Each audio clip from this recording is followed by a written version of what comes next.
Assalamualaikum warahmatullahi wabarakatuh. Selamat siang sahabat Budi. Bawaslu untuk Demokrasi Indonesia bersama saya Budi Taryono, tuan rumah acara Budi Bawaslu untuk Demokrasi Indonesia.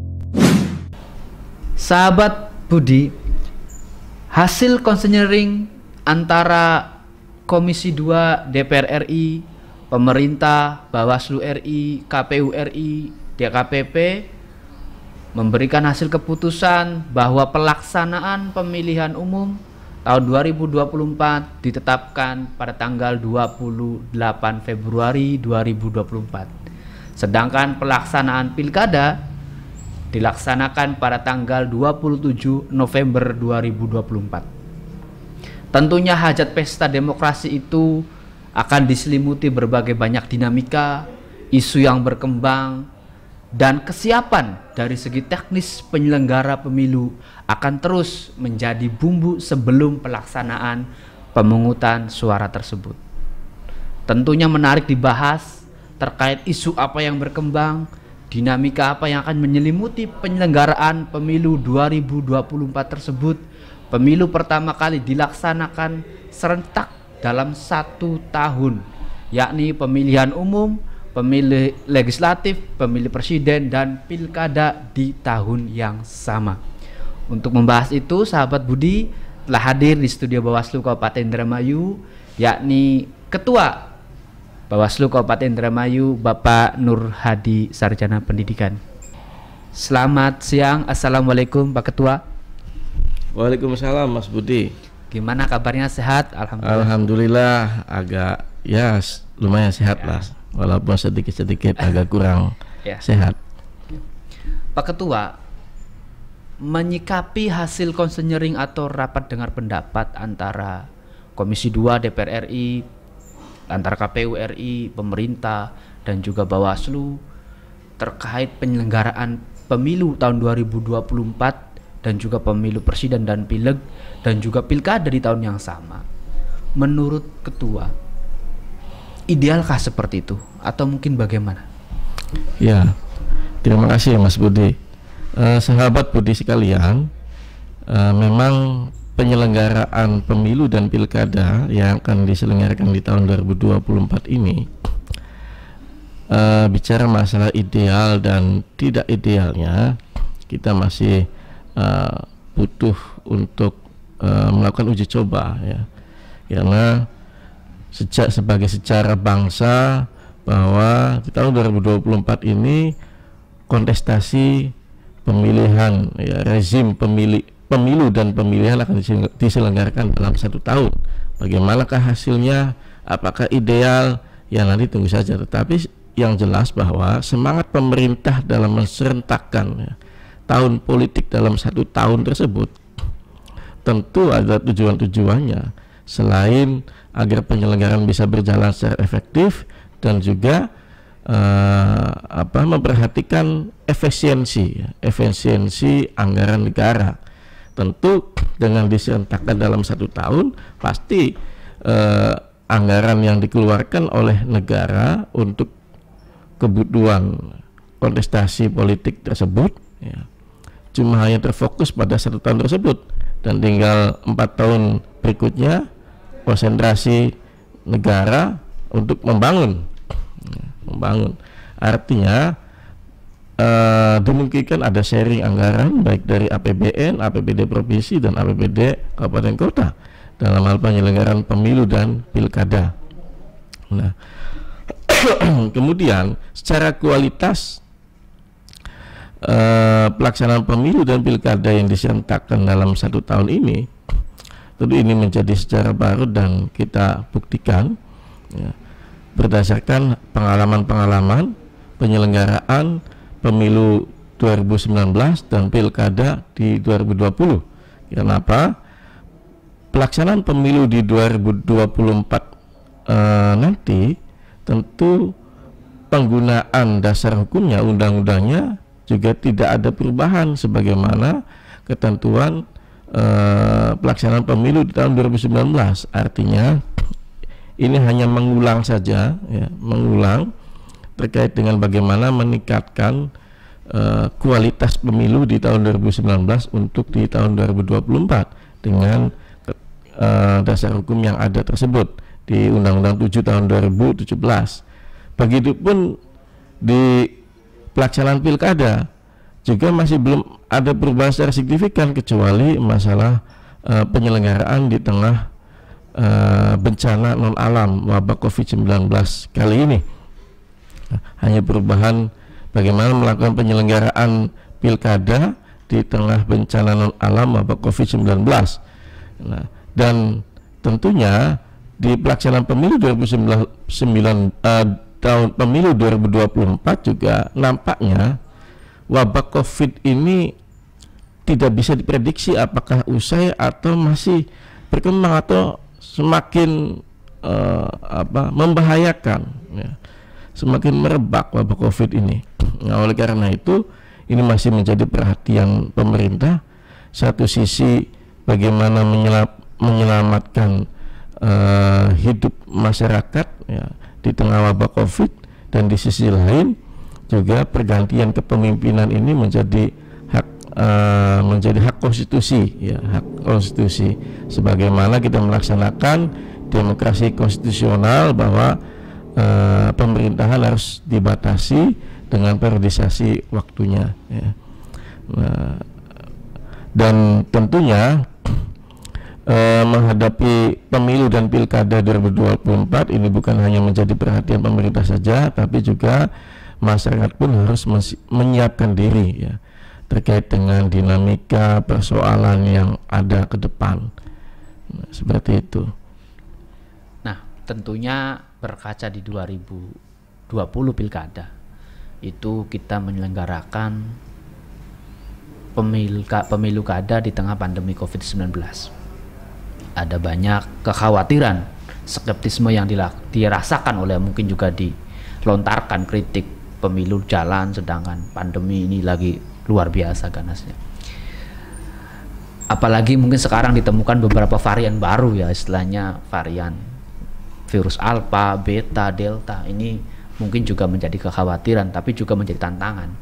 Nah, Bawaslu menyikapinya seperti apa, Pak Ketua, terkait wabah yang mungkin kita juga unpredictable lah, itu kapan berakhirnya, jangan-jangan tahapan nanti akan masih ada, mungkin seperti apa, Pak Ketua? Iya, jadi kami Bawaslu tentunya belajar dari penyelenggaraan Pilkada 2020,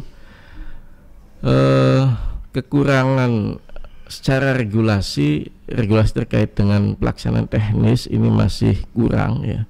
Tentu untuk penyelenggaraan di tahun 2024 harus lebih disiapkan dan dimatangkan terkait dengan penyelenggaraan pemilu dan pilkada di tengah wabah COVID ini. Secara regulasi harus dikuatkan.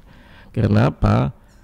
Tentu kita tidak bisa secara sendiri, ya, dalam penyelenggaraan pemilu pilkada di tengah wabah ini. Harus ada kerjasama yang baik antar stakeholder pemerintah, ya, karena pengalaman di 2020 masih ada tumpang tindih kewenangan terkait dengan bagaimana sih mencegah kerumunan dan lain sebagainya, siapa yang mengingatkan, membubarkan dan memberikan sanksinya seperti apa. Nah, tentu juga ini menjadi pelajaran untuk meningkatkan terutama produk hukum kaitan penyelenggaraan teknis pemilu dan pilkada di tahun 2024 serta penyiapan, ya, perlengkapan pelindung diri, ya, atau alat pelindung diri bagi penyelenggara maupun masyarakat. Nah, dan ditambah lagi di 2024 ini kan kontestannya lebih banyak. Karena apa? Pemilu legislatif ini mulai dari legislatif kabupaten kota saja, pengalaman 2019 ada sekira 560-an calon legislatif, ya kan? Dan mereka pasti akan bergerak dan juga berkampanye semua. Nah, bagaimana menghadapi seperti itu, tentu ada regulasi secara teknis ya, yang bisa menguatkan bagaimana mencegah penularan wabah COVID di tengah kampanye pelaksanaan pemilu. Karena pelaksanaan pemilu dan pilkada berbeda waktu kampanyenya, lebih lama pelaksanaan pemilu ketimbang pilkada. Kalau pilkada cuma 71 hari, kalau pemilu itu bisa hampir 1 tahun pelaksanaan kampanye, seperti itu.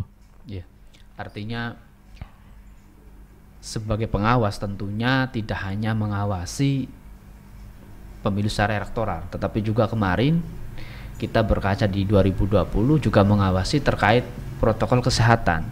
Artinya tentunya harus pengawas itu benar-benar dibekali terhadap protokol kesehatan, terutama terkait dengan APD dan sebagainya. Mungkin ini saya sepakat Ketua. Untuk tahapan awal, kemungkinan itu dimulai tahun kapan terkait di 2024? Apakah 2023 atau 2022, Pak Ketua? Ya, jadi kalau melihat hasil memperhatikan hasil konsinyering tersebut ya, bahwa akan dilaksanakan di pelaksanaan 25 bulan sebelum hari pemungutan suara.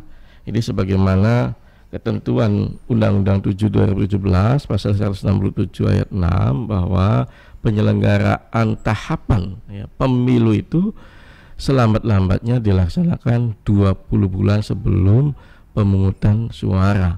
Nah, artinya kalau selambat-lambatnya 20 bulan sebenarnya bisa saja lebih dari 25 hari ya kan. Nah, 30 bulan atau 25 bulan, dan itu tergantung kesiapan penyelenggara dalam hal menghadapi pelaksanaan pemilu dan pilkada di 2024 nanti. Nah, kalau pelaksanaannya tahapan itu 25 bulan sebelum hari pemungutan suara, maka kurang lebih ya bulan Maret 2022 akan memulai tahapan ya, memulai tahapan pemilu. Nah, oleh karena itu tentunya akan ada tahapan yang bersinggungan antara pemilu dan pilkada. Kenapa ada tahapan yang bersinggungan? Pilkada akan dilaksanakan sebagaimana tadi disampaikan hasil konsinyering di tanggal 27 ya, tanggal 27 November. Nah, tentu ada tahapan pendaftaran atau penyerahan daftar dukungan calon perseorangan. Ini akan bersinggungan bisa jadi di hari pemungutan suara, di bulan-bulan hari pemungutan suara, dan juga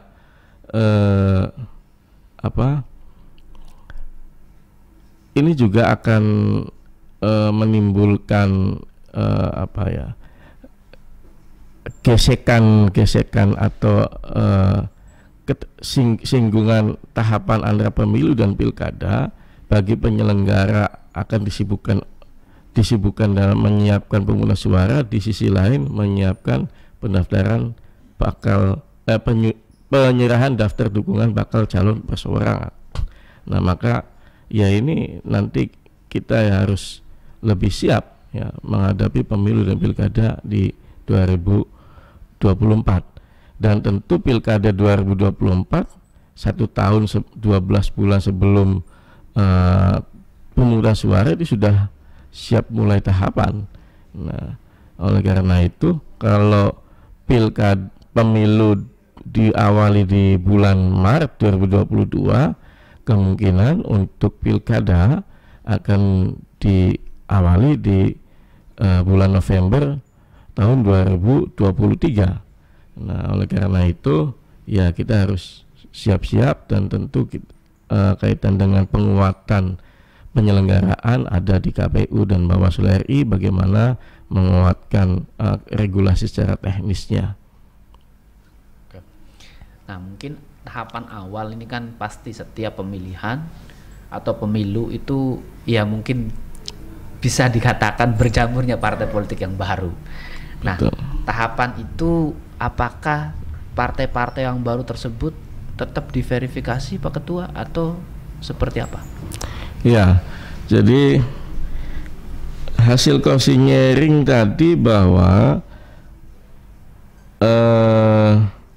dan juga hasil putusan Mahkamah Konstitusi ya tahun 2020 bahwa peserta pemilu 2024 itu pertama semuanya wajib mendaftar. Kemudian kaitan dengan verifikasi tentu ada putusan Mahkamah Konstitusi nomor 55 PUU strip 18 Romawi tahun 2020 bahwa peserta pemilu yang hasil 2019 yang lolos 2019 dan yang memiliki ambang batas yang memenuhi ambang batas parlemen. Nah, ini tidak diverifikasi secara faktual, tetapi semua mengikuti verifikasi administrasi, tapi secara faktual tidak diverifikasi. Nah, memang akan muncul polemik terkait dengan keadilan, ya. Keadilan karena sebelumnya juga ada peraturan atau putusan Mahkamah Konstitusi yang mensyaratkan waktu pemilu 2019 mensyaratkan bahwa semua partai politik maupun yang baru maupun yang lama semua mengikuti verifikasi administrasi dan verifikasi faktual. Tetapi untuk 2024 ini peserta pemilunya ada ketentuan khusus bagi peserta pemilu yang dulu telah hasil 2019 dan memenuhi ambang batas, ya, ambang batas dalam hal ini yang telah memperoleh kursi di DPR, ya, DPR RI. Kalau di DPRD provinsi, DPRD kabupaten tidak dihitung ambang batas. Jadi ambang batas itu hanya untuk di DPR RI ketika tidak memiliki kursi di DPR RI, maka sama kayak partai baru. Nah, mengikuti verifikasi administrasi dan verifikasi faktual. Nah, seperti itu. Ya. Nah, tentunya di 2024 itu isu-isu yang akan berkembang apakah sama seperti 2019? Sebut saja mungkin isu terkait mungkin di penyelenggara ya, terkait kekeseruhan daftar pemilih. Mungkin isu tentang money politik atau politik uang. Bahkan isu yang berkembang di beberapa pilkada ada isu politisasi sara atau politik identitas. Nah, apakah kemungkinan di 2024 itu muncul kembali Pak Ketua? Ya, jadi dari pemilu ke pemilu, pilkada ke pilkada, memang isu-isu atau teknik ya mempolarisasi opini masyarakat, ya, kemudian dalam hal mengarahkan preferensi pemilih. Nah, ini tentu banyak strategi yang digunakan oleh para elit politik, ya, para kontestan dengan menggunakan ya bisa isu-isu yang dulu tetapi metodenya bisa berbeda. Nah, isu-isu yang sama pelaksanaan 2019, kemudian pilkada 2020 tapi metodenya bisa berbeda. Nah, dan juga ya bisa saja ada pengembangan isu kembali, ya, pengembangan isu. Apalagi kita telah ketahui bahwa dampak dari hasil pilpres di Amerika Serikat, ya, demokrasi Amerika Serikat tercederai oleh praktek, ya, politik ada distrust kaitan dengan hasil pemilu, bahwa demokrasi dipengaruhi oleh oleh postat, ya, oleh status atau konten-konten media sosial. Nah, jadi ada pembangunan opini yang dibangun oleh para tokoh politik bahwa untuk mempercayai suatu hasil dan tidak mempercayai suatu hasil dibangun melalui konten-konten di media sosial. Nah, barangkali di pemilu 2024 juga mungkin metode penggiringan atau mempolarisasi opini publik juga bisa menggunakan media sosial yang begitu kencang, apalagi di tengah era industri 4.0 ini. Nah, semua lapisan masyarakat sudah memiliki handphone, dan di handphonenya sudah terpasang beberapa aplikasi media sosial, ada Facebook, apa segala macam lah. Nah, dan ini akan sangat mudah digunakan oleh para kontestan dalam mempengaruhi ya, preferensi pemilih. Bisa saja hanya untuk pencitraan dirinya, atau bisa saja untuk menjatuhkan kontestan yang lain. Nah, tentu ini menjadi perhatian kita semua, dan juga kaitan dengan money politik ya. Tentu juga barangkali ada metode yang berubah ya. Yang dulu cuma hanya memberikan ya, uang atau memberikan sembako, sekarang bisa saja metodenya memberikan kuota ya, kuota atau pulsa. Nah, karena apa? Kebutuhan masyarakat di zaman sekarang ini ya, nampaknya sudah berubah, bukan hanya uang saja, kuota juga menjadi kebutuhan dasar, kebutuhan dasar masyarakat. Nah, dan tentu tantangan bagi kita adalah proses pembuktian tersebut ya, karena kita dalam mencegah maupun menindak ya, kaitan dengan pelanggaran pemilu maupun pilkada, kembali lagi pada upaya-upaya atau proses pembuktian tersebut juga harus lebih rinci dan lebih menguatkan yang diatur oleh regulasi. Ya, kembali lagi nanti ke depan bagaimana regulasi kaitan dengan pencegahan dan penindakan pelanggaran, yang tentunya praktek-praktek itu akan semakin berkembang.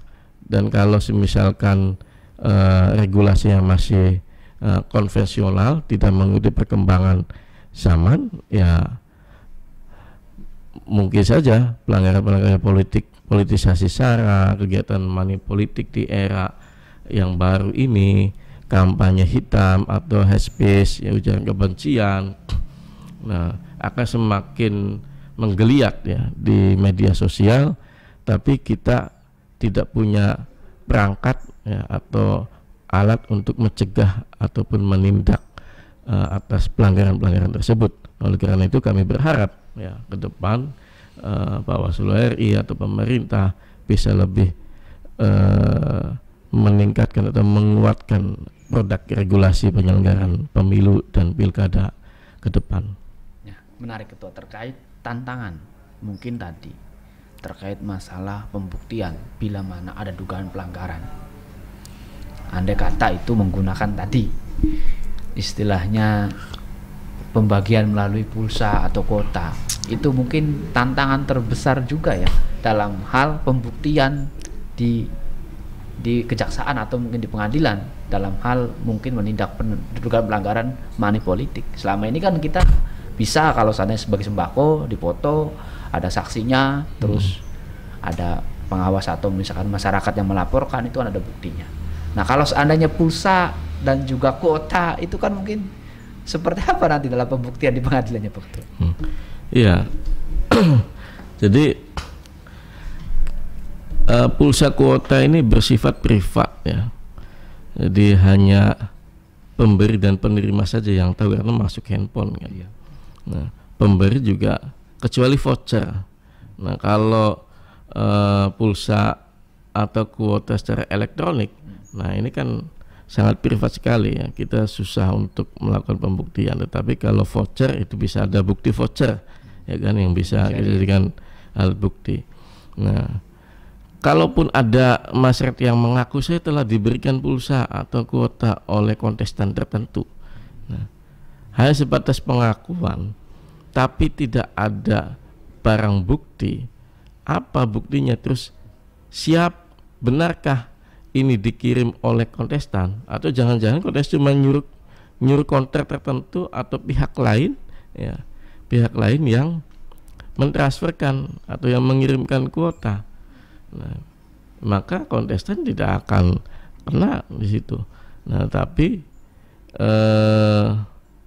ya kembali lagi, teknis pembuktian ini ya harus diatur lebih lanjut dan lebih rigid dalam regulasi pembuktian di Perbawaslu atau di peraturan KPU, ya, yang lebih detail ke depan. Sejauh mana terkait kesiapan Bawaslu Kabupaten Indramayu mungkin dalam skala lokal dalam menyiapkan dan mempersiapkan tahapan pemilu tahun 2024 yang kemungkinan akan dimulai di yang seperti Ketua katakan tadi di awal tahun 2022. Mungkin Pak Ketua, sejauh mana? Ya, kesiapan Bawaslu sebagaimana amanat undang-undang bahwa Bawaslu pasca pemilu dan pilkada ini ngapain sih? Nah, Bawaslu pasca pemilu dan pilkada, amanat undang-undang itu pengembangan pengawasan partisipatif. Nah, pengembangan pengawasan partisipatif yang telah dilakukan oleh Bawaslu seperti mengadakan sekolah kader pengawasan partisipatif atau SKPP. Nah, yang sekarang lagi berlangsung. Kemudian juga meningkatkan kegiatan kehumasan, ini juga melakukan pengembangan pengawasan partisipatif, artinya melakukan edukasi masyarakat terkait dengan kepemiluan, kepilkadaan, ya kan. Ini dalam upaya memberikan pendidikan kepada masyarakat terkait dengan pemilu dan pilkada. Nah, dan juga selain kita persiapan memberikan edukasi kepada masyarakat, juga penguatan internal. Nah, kenapa penguatan internal ini dilakukan? Tentu di pelaksanaan pemilu dan pilkada 2024 ini, sebelum pelaksanaan tahun 2023, kepemimpinan ya Bawaslu khususnya Kabupaten Kota di Indramayu ini akan ada pergantian di tahun 2023 ini. Nah, oleh karena itu, ketika komisioner atau pemimpin Bawaslu dan KPU berganti, agar staf-staf ini atau tenaga pendukung ini sudah siap untuk melanjutkan tahapan-tahapan tersebut. Nah, jadi tidak terpengaruh oleh kepemimpinan baru ke depan, kepemimpinan Bawaslu dan KPU Kabupaten Kota ke depan. Nah, di antara penguatan internalnya ya kaitan dengan pengembangan sumber daya manusia, berangkat kita kaitan dengan penanganan pelanggaran, kaitan dengan penataan tata naskah dinas, kemudian juga kaitan dengan pengawasan sengketa, penyelesaian sengketa, apalagi pelaksanaan pemilu ke depan. Kaitan dengan penanganan pelanggaran administrasi ini dilakukan melalui mekanisme persidangan adjudikasi, ya. Nah, pemeriksaan terbuka melalui mekanisme persidangan adjudikasi. Nah, oleh karena itu kesiapan perangkat pendukung kita, nah, barangkali sudah harus dibekali dari sekarang, dan kita sudah mulai dari bagaimana penataan tata naskah dinas, kemudian bagaimana teknik penanganan pelanggaran, apalagi mekanisme penanganan pelanggaran antara pemilu dan pilkada ini berbeda mekanismenya. Nah, dan tentu karena ada persinggungan jadwal, ya, persinggungan tahapan, nah, ada kesamaan tahapan untuk memilah oh ini pelanggaran pemilu memakainya hari kerja, nah kalau pilkada pakainya hari kalender. Nah, jadi harus disiapkan dari sekarang. Seperti itu. Ya, tentunya kesiapan yang dilakukan oleh Bawaslu itu sedini mungkin harus dilakukan ya Pak Ketua, karena betul, tahapan itu juga lumayan panjang Nah, kita juga berharap dan berdoa semoga wabah COVID ini betul-betul berakhir, karena bisa dibayangkan kita berkaca di 2019 ada beberapa penyelenggara pemilu yang akhirnya kelelahan, kolaps, akhirnya sampai meninggal gitu. Nah, ini bisa dibayangkan dengan wabah COVID yang dituntut untuk stamina on, tetapi kita juga durasi waktu pada saat penyelenggaraan terutama di hari H itu kan lumayan, Pak Ketua. Nah, hal itu mungkin Bawaslu harus menyikapinya seperti apa terkait kesiapan stamina teman-teman penyelenggara nih, terutama di Bawaslu, Pak Ketua. Ya, jadi kita harus mengevaluasi kilas balik ya, kaitan dengan kesiapan penyelenggara semua ya, baik itu KPU maupun Bawaslu dalam menghadapi pemungutan dan penghitungan suara. Saya kira kalau di pelaksanaan pemungutan suara ini tidak ada masalah. Tapi yang bermasalah ini kaitan dengan waktu penghitungan. Waktu penghitungan ini bisa memakan waktu yang cukup lama. Di tengah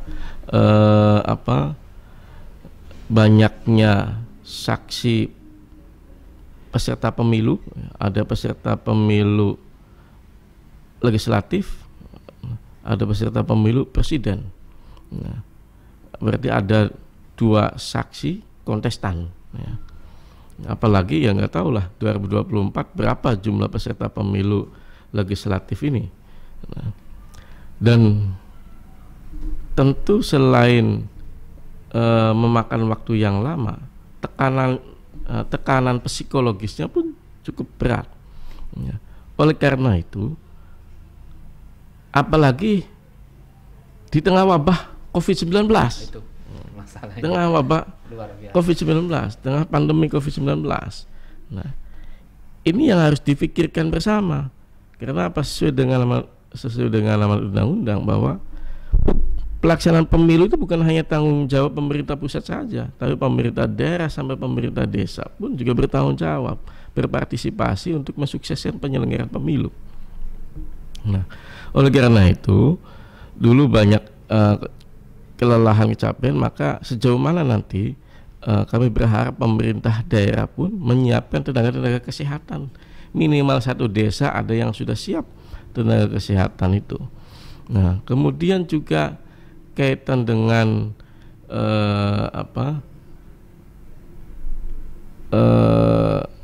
selain tenaga kesehatan, ya kan, waktu istirahat. Karena memang satu sisi kita dituntut untuk menjaga kerahasiaan, keamanan hasil pemungutan suara di dalam kotak. Nah, kotak hasil pemungutan suara yang ada di dalam kotak itu ketika ditinggal untuk istirahat nanti akan jadi masalah. Nah, maka dari itu juga kalau memang dibutuhkan waktu istirahat, ini harus diatur dalam regulasi. Kalau dibutuhkan waktu istirahat, tentu surat suara hasil pemungutan tersebut harus diamankan di mana?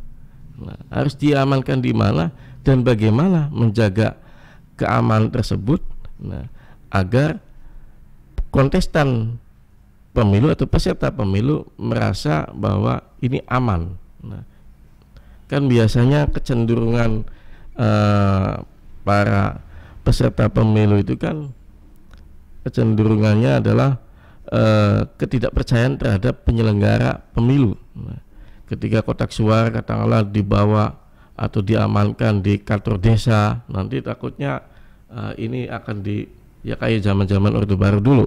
Nah, atau diamankan di rumah ketua KPPS, nanti ada ketidakpercayaan bagi peserta pemilu yang lain. Nah, maka dari itu harus diatur dalam regulasi kaitan dengan pemungutan dan penghitungan suara depan.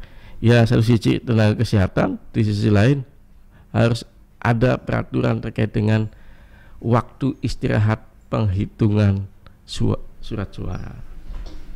Itu mungkin menjadi salah satu PR bersama ya Pak. Artinya bisa dipikirkan oleh pemangku kepentingan, terutama para pemimpin-pemimpin kita. Karena bagaimana pemilu itu menjadi wujud hajat dalam pemilu demokrasi, tapi juga perlu dipikirkan terkait keselamatan, kesehatan para penyelenggara pemilu. Mungkin sayang sekali Ketua waktunya mungkin kita dibatasi, tapi sekali lagi pertanyaan terakhir Ketua terkait seperti apa Bawaslu menyikapi pemilu 2024 nanti.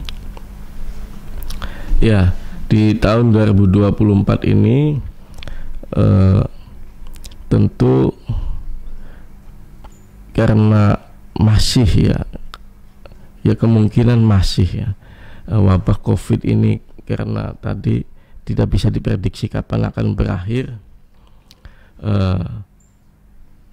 kita harus tetap jaga kesehatan, dan tentu ini sudah masuk era demokrasi di era postrat. Media sosial bakal ramai oleh aktivitas polarisasi politik yang dilakukan oleh para kontestan atau relawan kontestan. Jangan sampai terjebak oleh isu-isu yang menimbulkan perpecahan, karena 2024 ini kontestannya banyak. Selain calon presiden, ada calon legislatif yang paling bawah, ya kan? Dan mungkin juga tetangga juga ada yang jadi calon presiden, calon legislatif, kan begitu. Nah, artinya gesekannya akan semakin kencang. Nah, maka jaga kondusivitas daerah dalam menghadapi pemilu dan pilkada 2024, dan juga kesiapan menghadapi pemilu dan pilkada 2024 ini. Saya kira semua stakeholder harus sudah menyiapkan diri ya dari sekarang. Karena apa? Mengingat ya sudah banyaknya geliat para bakal calon presiden yang dimunculkan ya oleh para lembaga-lembaga survei. Nah, tentu juga sudah membangun ya preferensi pemilih dengan isu-isu tertentu ya. Dengan isu-isu tertentu. Karena apa? Untuk ya tadi kepentingan meningkatkan elektabilitas, meningkatkan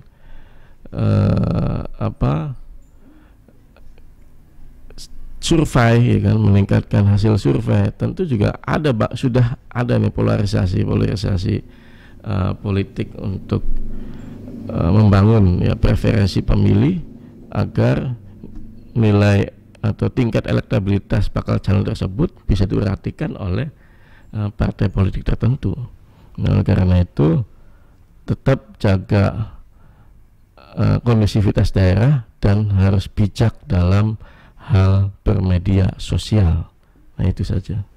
Ya, terima kasih Ketua. Mungkin terakhir closing statement, karena ini luar biasa achievement present ya bagi acara Budi, dihadiri langsung oleh Ketua Bawaslu Kabupaten Indramayu. Mangga Pak Ketua closing. Ya, sahabat Budi sekalian yang saya banggakan, bahwa Bawaslu Kabupaten Indramayu pada kesempatan kali ini hingga menuju ya pemilu dan pilkada 2024, mari bersama-sama kita mengedukasi bersama ya, dan juga jadikan catatan dan pelajaran pada pelaksanaan pemilu 2019 dan pilkada 2020 yang kemarin baru dilaksanakan di Kabupaten Indramayu, untuk terus ditingkatkan kondusivitasnya ya, agar pemilu dan pilkada di 2024 bisa berjalan lebih baik lagi. Dan jaga kesehatan, taati aturan pemerintah untuk tetap menjalankan protokol kesehatan. Terima kasih. Itu. Terima kasih Pak Ketua atas waktunya. Kami ucapkan sekali lagi terima kasih. Sahabat Budi, sejatinya pemilu adalah wujud dari demokrasi dalam bernegara.